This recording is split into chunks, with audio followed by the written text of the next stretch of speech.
Let's start with the pledge, okay? Would you please stand and face the flag, okay? Ready, begin. I pledge allegiance to the flag of the United States of America and to the republic for which it stands, one nation, under God, indivisible, with liberty and justice for all. I do appreciate you coming. I know it's a very hot day, okay? And it was really worth it. Sit down, yeah. So, I'm King Ton. I am a volunteer for the two senior organizations, ART and CARA, and CARA stands for California Alliance for Retired Americans. You know, we have a very important election coming up, as you know, and many of our seniors and the young workers too are very concerned about this upcoming election and what is going to happen to the Medicare, Affordable Care Act, and of course Social Security. But I know you're really anxious to hear what candidates have to say, so I'm going to hand the mic over to Chuck. And of course Chuck doesn't need any introduction, he's the editor of AV Press.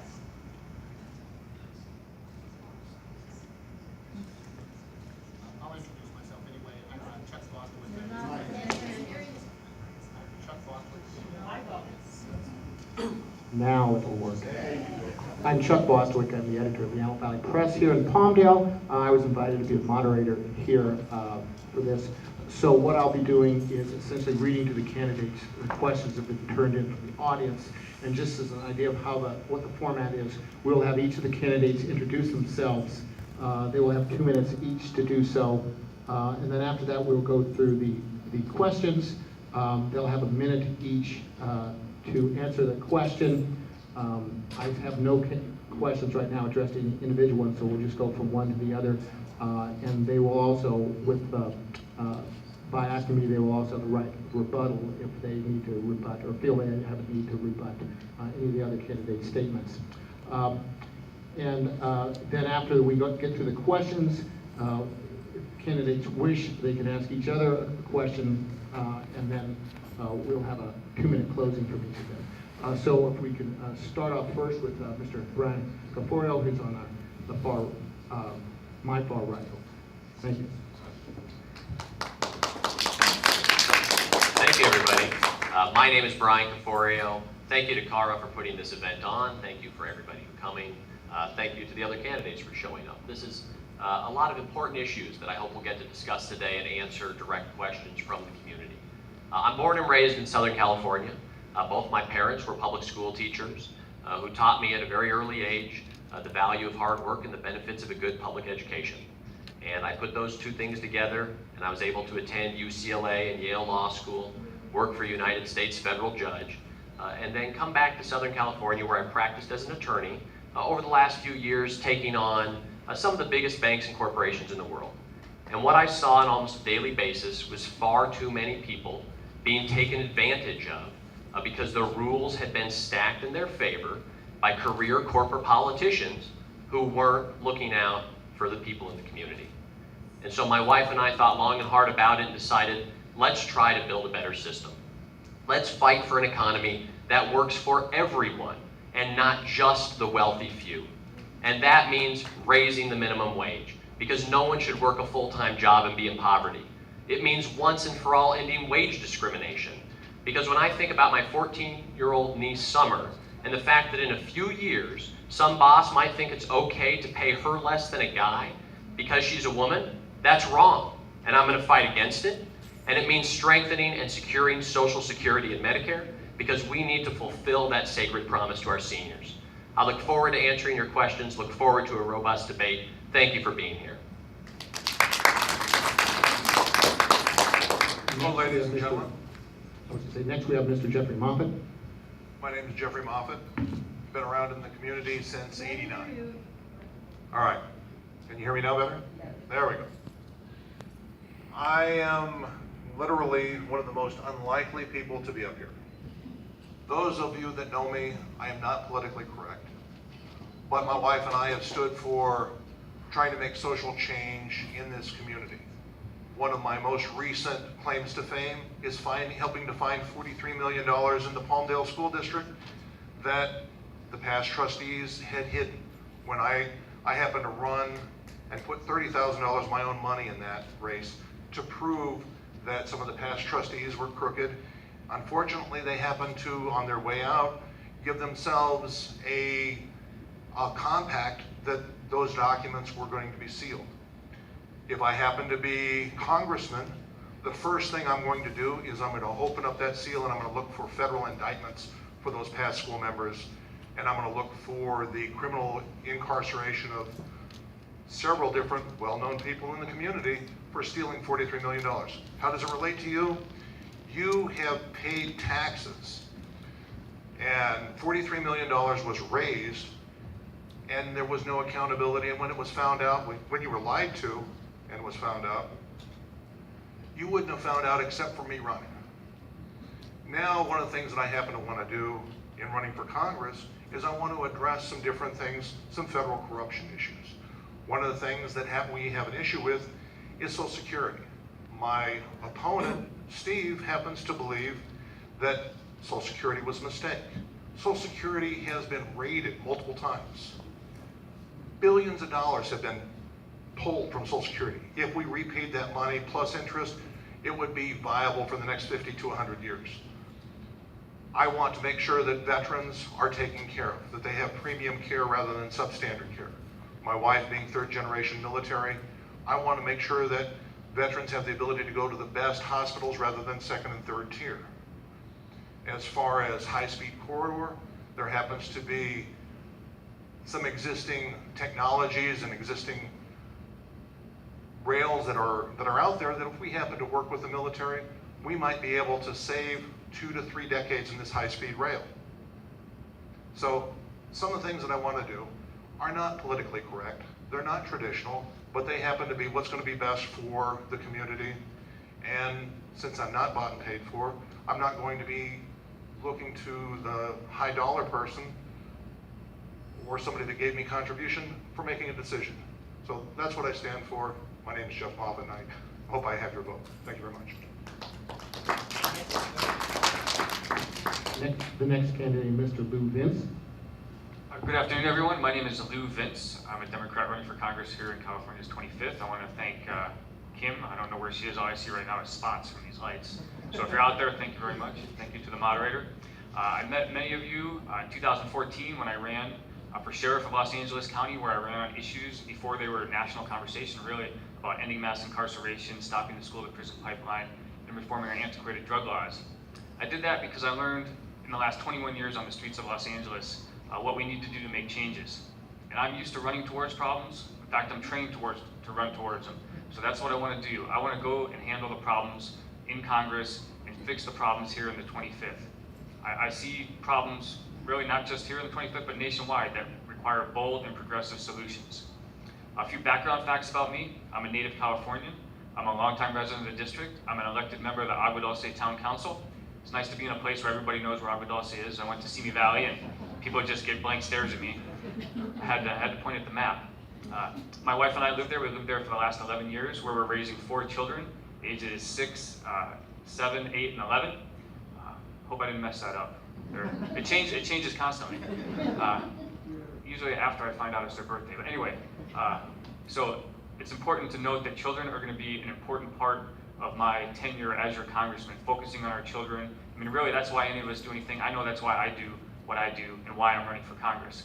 Some of the issues that I'm concerned about, very important to me in the 25th, are the environmental issues. You know, we've got the Santa Susana Field Lab, the Porter Ranch gas leak, the Chiquita Canyon landfill that's going to be the largest landfill in the United States, the CMEX mine. Now, all those things are a little bit south of here, but if they're happening down there, I don't think they're not going to come here, whether it's the same or different. You need someone that's going to stand up and be a leader and fight to stop any negative environmental impacts in the Antelope Valley. On a more global scale, I want to see the minimum wage raised to $15 an hour. I see families that work full time and can't make ends meet. I want to see college affordability, near and dear to my heart with 4 kids. Kids should want to go to college, should know that they can go to college, and shouldn't be overburdened by the debt. Those are just, I also want to, as a veteran, protect or expand job opportunities and educational opportunities for veterans. I want to see veterans get plugged into unions. They've already got the skills. that they learned in the military. They can get with the unions, and I want to facilitate that so they can get jobs and good opportunities, and we can build a vibrant middle class. I also want to protect and expand Social Security and Medicare. And is there a timer out there? Just you? Okay. I'm Lou Vince. Please vote for me on June 7th.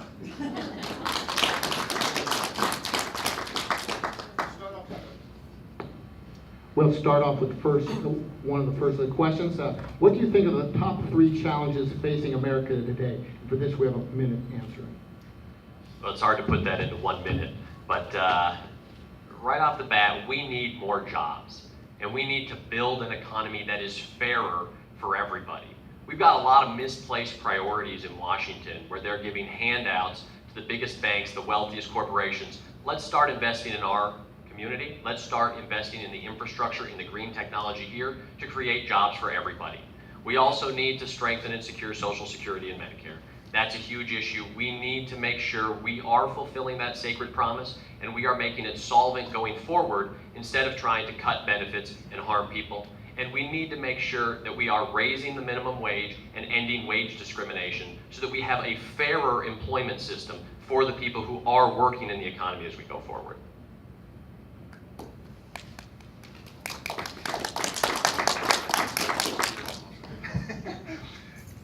My position, given my background happens to be numbers, is going to be more numbers based.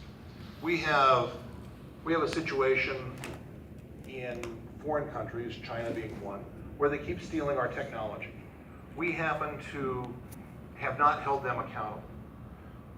By stealing United States technology and not holding Asian countries and say even Mexico accountable, we're losing jobs. So one of the things that I want to do is I want to put trade tariffs to some degree on imports such as the steel from China, where they've been known to raid US steel computer systems and steal technology that was 3 generations in the making, literally. We also have situations where NAFTA has stolen jobs from the United States. I want to reverse NAFTA. I want to move away from the Trans-Pacific Partnership. I also want to be moving away from the current control of the federal government regarding BLM, where it happens to be stealing federal property. And right now the government happens to have been stealing federal property through BLM, Fannie Mae, and Freddie Mac. So those are some of my positions.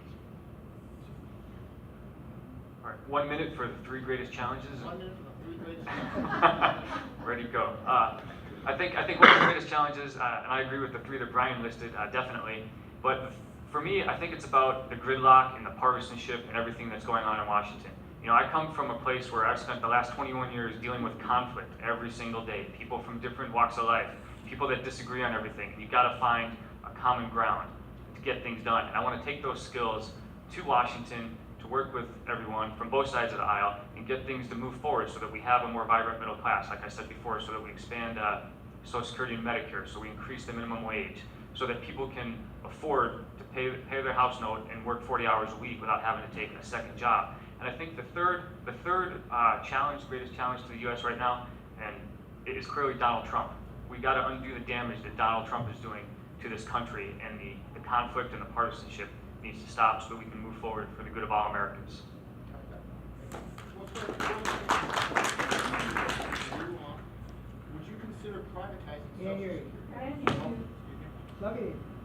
Would you consider privatizing Social Security? And we'll start with Mr. Vince this week. No. No, absolutely not. I think that we don't need to privatize Social Security or Medicare. We need to keep it run by the government. I hear people say that it's an entitlement. And I don't see it as an entitlement. It's an earned benefit. It's a promise that we made to our seniors. Thank you. So it's a promise that we made to our seniors, and we need to keep that promise. It's easy for people to say, oh, let's privatize it. These are people that probably don't depend on Social Security every month to get their food, to make their payments, and so forth. So I absolutely don't support privatizing Social Security. I also want to remove the payroll cap from Social Security so that everybody pays their fair share. We shouldn't have people that only make up to $117,000 that stops. It needs to go all the way and just keep going. Thank you. As an economically trained individual, if you if you privatized Social Security and followed some numbers, there is some benefit. However, the problem happens to exist in that the current individuals in power do not hold the banks or even some federal government officials accountable for stealing federal money. An example happens to be one of my pet peeves, the stealing of Fannie Mae and Freddie Mac, where $80 billion of two corporations have been paid in excess to the Treasury for two private companies that have been stolen. And until we can handle stolen money, and we can also make bankers and CEOs accountable when they happen to misuse our trust, I don't know that privatizing makes sense. So right now, I would say no. At the point in time that we're holding individuals accountable for theft, then it might be a consideration. No.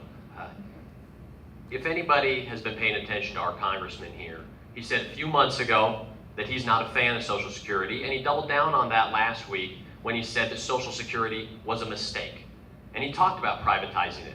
Can we imagine what would have happened if Social Security had been privatized in 2007, 2008 with the crash, if extreme Republicans had gotten their way, and everybody, all of the seniors right then, depending on Social Security, would have had their livelihood ripped out from under them? That's wrong. We cannot give a handout or a windfall to these Wall Street speculators on the backs of our seniors. So under no circumstance will I support privatizing it. And it is not a surprise at all that this organization, CARA, has rated Congressman Knight with a 10% rating. Out of 100, a 10%.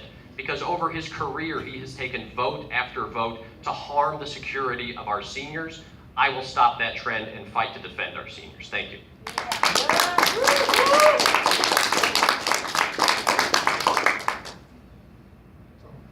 What is your position on opening up the world to free trade with the Trans-Pacific Partnership? I'm strongly opposed to the TPP.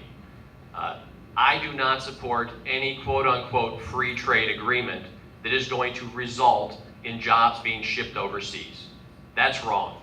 We need to make sure we are fighting to create strong jobs in our communities. That's not what TPP does. On top of that, TPP is horrible for the environment.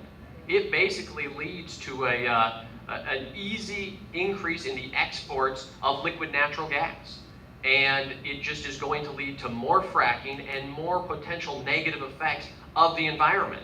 And so there is no reason that anybody who cares about either the environment or about good jobs in our community should support TPP, and I'll vote against it and fight against it in Congress.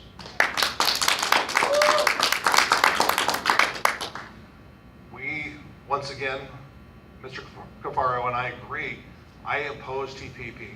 An example is how NAFTA has been run. Right now we have U.S. trucks that are now outlawed in California, can be registered in Mexico, brought back in under NAFTA regulations, and allowed to reign without any DOT or EPA regulations. If TPP comes into fruition, it'll be an extension of NAFTA, and rules that we have in the United States won't apply. Another example on how TPP would impact us is how CMEX has impacted us. CMEX rules were indicating that because there was some foreign nationals that were involved, OSHA and EPA laws were not going to apply because of the NAFTA agreement. That's wrong inside the United States. So again, I would oppose TPP and I oppose NAFTA. And I do everything possible to challenge NAFTA or remove NAFTA and vote against TPP. Okay, I oppose the Trans-Pacific Partnership. There's many reasons. The two that are most visible to me are one that's going to send jobs overseas where people are going to work for less money, the same kind of worker protections aren't going to be there. It's going to decimate our middle class, and we simply can't have that. The second thing is the environmental standards. Other countries don't subscribe to the same environmental standards we have. They're going to circumvent that to give us a cheaper product. And overall, yeah, that's not in our country, but this is our world. So I definitely don't support the TPP. And as your congressman, I would not support it, and I would vote against it. Next question. Do you support or plan to repeal Obamacare? We'll have Mr. Vince start off this time. And again, do you support or plan to repeal Obamacare? Why or why not?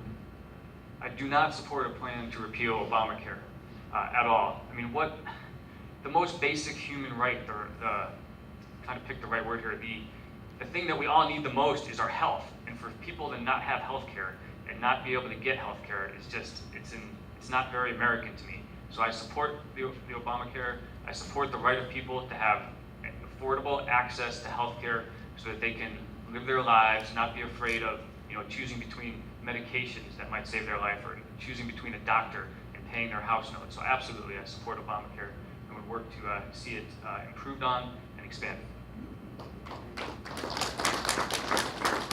I don't know if you've been paying attention, just the other day, there was a federal ruling against Obamacare regarding the constitutionality. And I see a problem with the way it was sold to the United States and the way it's being implemented. I happen to be a small business owner, and my rates went up 300%. When Obamacare was sold to the people, we were told that we could keep our old rates and we could keep our same policies. That hasn't been the case. And so from the standpoint of what was sold to us to what's being given, I challenge that. Do I like the fact that there happens to be a medical program? Yes. The fact that the medical program was written by the insurance companies, I have a problem with. So there's a variation that I would agree with for healthcare, but Obamacare isn't it. Everything that we were sold hasn't happened. I've had clients now face tax penalties because they weren't able to afford the tripling of their rates. And time's up. No, I would not support repealing the Affordable Care Act. How nice is it that it is now no longer a pre-existing condition to be a woman? Or that when you can have your children stay on your health care up to 26.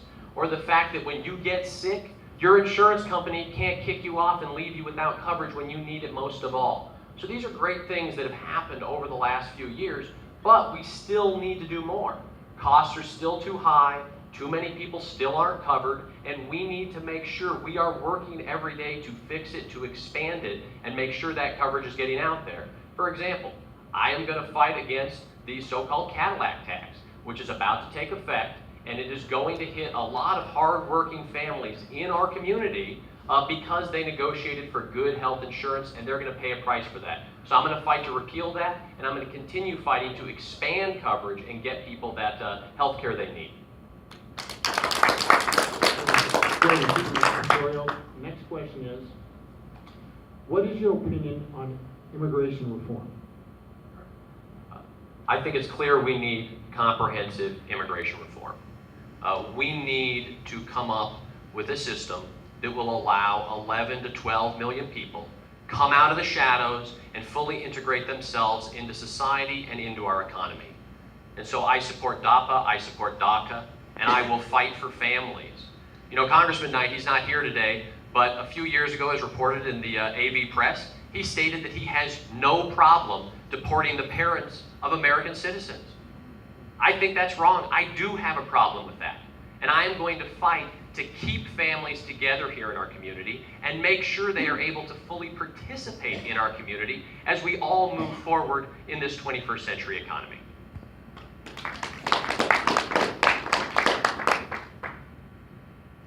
I have a philosophy that's more along the European routes, that there are processes for you to come in the country. You have to register with the officials. You have to register to have a job. And if you don't, then you happen to be removed. And I'm all for legal immigration. I have a problem when we have illegal immigration, and many of you happen to be on Social Security income, correct? Now, if you happen to, there's some studies that are showing that if you happen to be an illegal individual coming over for services, that your benefit is a couple $100 higher than somebody that's receiving Social Security. Do you see that as being fair? I don't. I had a father who was in between private employment and retirement, and he had issues right before that. He couldn't afford medical care, but if he would have crossed the border, he would have had immediate medical care. So there are some issues that I have problems with regarding the current immigration. and I'd like to see it modified. I don't think that it's fair to the current residents of the United States.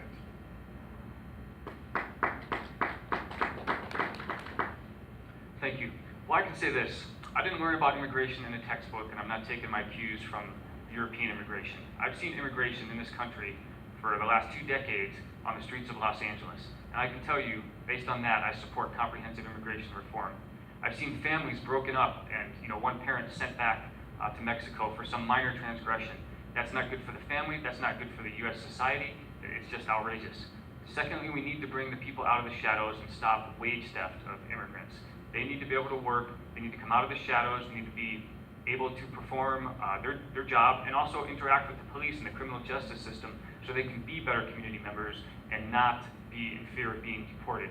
Let's face it, it's not realistic that we're going to deport all these people. We need to welcome them into society, make them part of our group, and move forward together and build a better America. Next question. What do any of you intend to do about campaign finance reform? Our question says this is the most important issue if we're to save our democracy and clear out the oligarchs. So what do any of you intend to do about campaign finance reform? And we'll start with Mr. Vince. I think we need to get money out of politics, but is that a realistic? Yeah, okay, thank you. As someone whose ear is sore from calling all day, every day, calling people, asking for money, that's something that we need to reform our system. We need to have the best candidate running, not the candidate with the most money. It's a sad state of affairs. I don't think that's what our founding fathers intended to have in this country. So I would work for campaign finance reform to help get money for the best candidate as chosen by the people, the voters, and not have corporations, special interests, people from outside an area donating so much money to a candidate and they're haven't even been to the area. So I definitely would work for campaign finance reform as your congressman. I have problems with Citizens United.